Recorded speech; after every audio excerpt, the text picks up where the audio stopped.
இந்திய அணிக்கு உற்சாக வரவேற்பு. டெல்லி விமான நிலையத்தில் குவிந்த ரசிகர்கள் பட்டாளம்.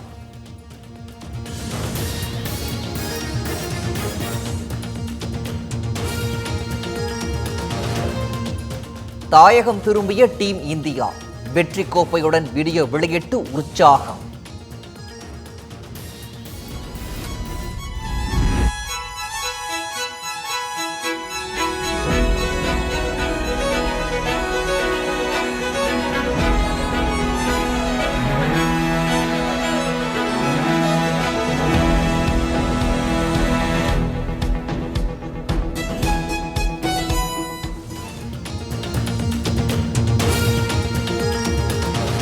உலக கோப்பையுடன் பிரதமர் மோடியை சந்திக்கும் இந்திய வீரர்கள் கோப்பையை வழங்கி வாழ்த்து பெறுகின்றனர்.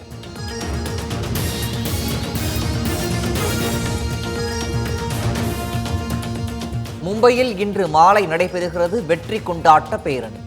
கோப்பையுடன் திறந்தவெளி பேருந்தில் ஊர்வலமாக செல்லும் இந்திய வீரர்கள்.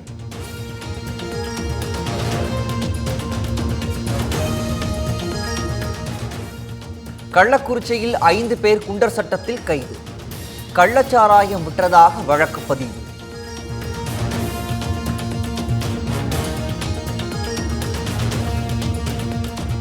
சென்னையில் வெளுத்து வாங்கிய கனமழை.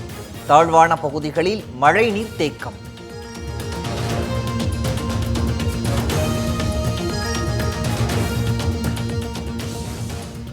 பாதுகாப்பு உள்ளிட்ட விவகாரங்களில் முடிவுகளை எடுக்க அமைச்சரவை குழுக்களை அமைத்தது மத்திய அரசு.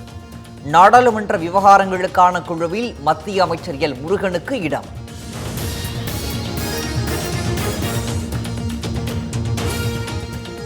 பாஜக மூத்த தலைவர் LK அத்வானி மீண்டும் டெல்லி எய்ம்ஸ் மருத்துவமனையில் அனுமதி. உடல்நிலை சீராக இருப்பதாக மருத்துவமனை நிர்வாகம் தகவல்.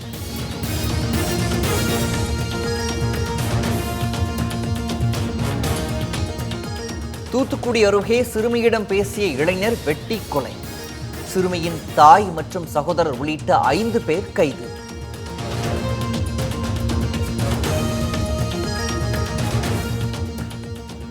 தென்காசி அருகே பேருந்து நிறுத்தத்தில் நிற்காமல் சென்ற அரசு பேருந்து. பேருந்தை சிறைப்பிடித்து கிராம மக்கள் போராட்டம்.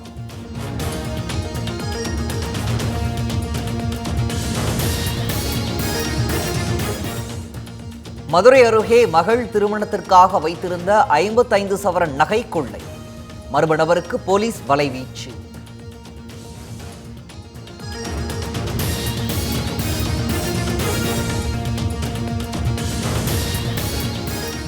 கீழடி 10ஆம் கட்ட அகழாய்வு பணியில் செம்பொருள் கண்டெடுப்பு. 2600 ஆண்டுகளுக்கு முன் வாழ்ந்த மக்கள் பயன்படுத்தி இருக்கலாம் என தகவல்.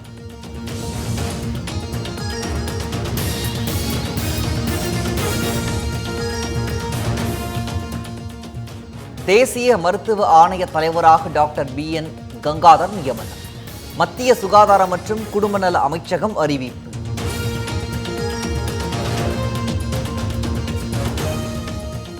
அசாமில் வெளுத்து வாங்கும் கனமழை. 46 பேர் பலி. 16 லட்சத்திற்கும் மேற்பட்ட மக்கள் பாதிப்பு.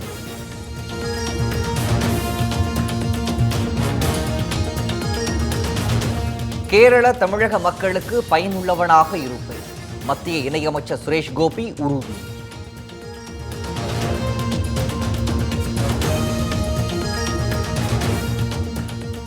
இங்கிலாந்தில் இன்று பொது தேர்தல். தொழிலாளர் கட்சிக்கும் ரிஷி சுனக் தலைமையிலான கன்சர்வேட்டிவ் கட்சிக்கும் இடையே கடும் போட்டி.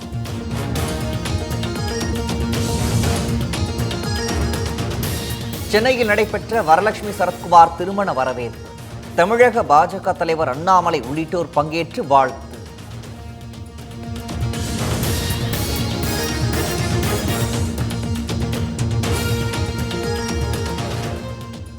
சென்னையில் ஆபரண தங்கத்தின் விலை சவரனுக்கு 520 ரூபாய் உயர்வு. 1 கிராம் வெள்ளி 1 ரூபாய் 50 காசுகள் உயர்ந்து 97 ரூபாய் 50 காசுகளுக்கு விற்பனை.